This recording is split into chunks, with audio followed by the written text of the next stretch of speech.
Silence complet au parc Antoine-Saint-Onge à Shawinigan. Et la machinerie lourde pour la piscine et le bâtiment qui prévoit des vestiaires ne sera pas de retour de sitôt.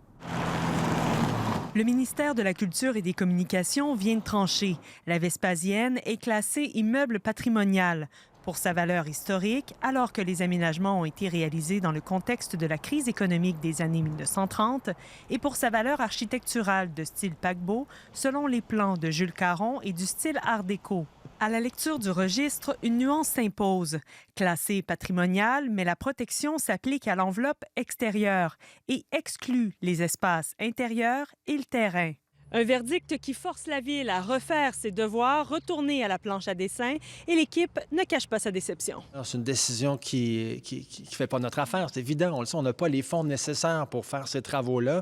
Et là, il y a une population qui est un peu prise en otage, qui attend une piscine depuis un certain temps. L'ouverture de la nouvelle piscine et des jeux d'eau prévus initialement pour l'été 2026 devra attendre. J'aimerais vous dire que dès l'été 2027, il y aura quelque chose dans ce parc Antoine-Saint-Onge-là. Dans le meilleur des cas, la piscine reste telle quelle, comme on l'avait présenté aux citoyens il y a déjà 2 ans de cela. Les jeux d'eau, même chose. Maintenant, il faudra positionner un nouveau bâtiment sur ce terrain. Nos équipes ont travaillé d'arrache-pied au cours des dernières semaines là, pour le positionner à un bon endroit. Et qu'en pensent les contribuables? Moi, je trouve ça formidable.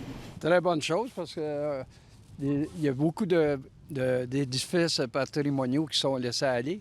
Moi, je trouve ça nuit parce que, tu sais, là, on pourrait avoir une piscine, les enfants en ont besoin, surtout dans le secteur ici. Pensez-vous que les villes ont les moyens? C'est rendu assez difficile. Ils ont tellement de choses à réparer, les routes, etc. Puis nous, on se plaint que nos taxes sont trop chères. Le projet, au cœur d'un des quartiers les plus pauvres au Québec, était un cheval de bataille de l'ancien maire Michel Anger. Pourquoi aujourd'hui, c'est vous qui répondez à mes questions? Bien, il faut savoir que dans un premier temps, c'était très politique, là, ce dossier-là. C'est la raison pour laquelle Michel Anger voulait intervenir dans le dossier de la Vespasienne. Maintenant, à partir du moment où c'est administratif, dans ce cas-ci, je vous le disais, c'est un comité indépendant. Bien, je pense que de notre côté également, ça doit demeurer administratif. Plusieurs zones grises demeurent. Comment le projet sera revu? Est-ce que les subventions seront rehaussées? Et quel projet verra le jour à l'intérieur du bâtiment? La Ville demandera une rencontre avec l'équipe du ministère de la Culture et des Communications bientôt, ministère qui a refusé notre demande d'entrevue. Ici Cassandre Forcier-Martin, Radio-Canada, à Shawinigan.